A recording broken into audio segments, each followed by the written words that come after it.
Praise the Lord. நீடித்த நாட்கள் அவனை திருப்தியாக்கி என் ரட்சிப்பை அவனுக்கு காண்பிப்பேன் என்று சங்கீதம் 91 அதிகாரம் 16 நாம் வாசிக்கிறோம்.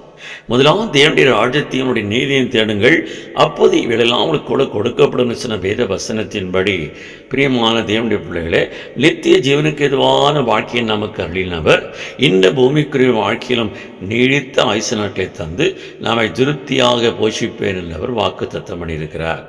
யோவேல் 2:26 படி நீங்கள் சம்பூர்ணமாய் சாப்பிட்டு திருப்தி அடைந்து உங்களை அதிசயமாய் நடத்தி வந்த ஒரு தேவனாகிய கர்த்தரின் நாமத்தை துதிப்பல் நடந்திருக்கிறதை நாம் வாசிக்கிறோம்.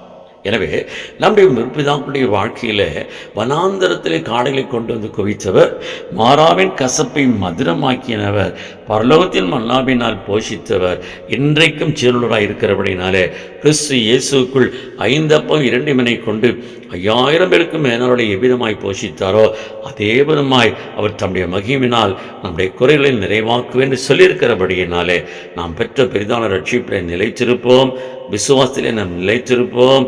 தேவன் தம்முடைய மகிமையை ஒவ்வொரு வாழ்க்கையை நம்ம வெளிப்படுத்தி பெரிய காரியங்களை செய்வார். ஆமேன்.